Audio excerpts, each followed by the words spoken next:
The debate over the future of San Francisco's Great Highway is heating up with just 6 days to go until Election Day. Proposition K is a ballot measure that would permanently close part of the highway and turn it into a park. ABC 7 News reporter Lena Howland joins us live from Golden Gate Park, where a rally is being held right now opposing this measure. Lena? Well, those opposing Prop K say the closure of San Francisco's Great Highway will cause immeasurable damage to the daily lives of working people across the city. At a rally held in Golden Gate Park, organizers from the No on K committee say the Great Highway serves an essential role in San Franciscans' lives. They say it connects families, commuters, and emergency services to vital parts of the city.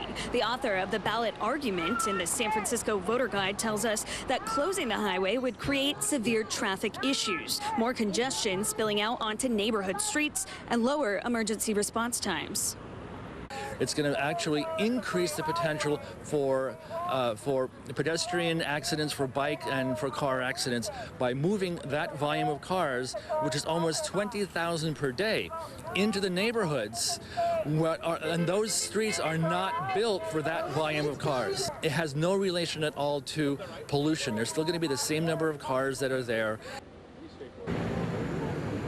On the other side of things, San Francisco's Supervisor Dean Preston supports Prop K passing. He was one of 5 supervisors that originally voted to put this measure on the ballot. If approved, a portion of the Great Highway south of Golden Gate Park would be closed and converted into a new park space. As part of a city pilot project, the 2-mile stretch between Sloat Boulevard and Lincoln Way is already closed to vehicles on weekends and holidays, which became popular during the pandemic.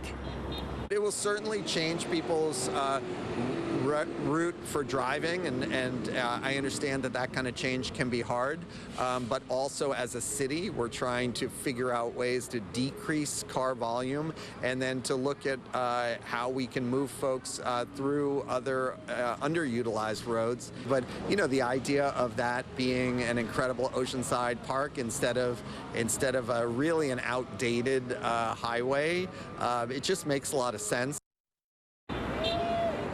It's important to note that the southern part of the highway is already closing because of erosion. Prop K only needs a simple majority to pass. Live in San Francisco, Lena Howland, ABC 7 News. One we will be watching closely. Thank you so much, Lena.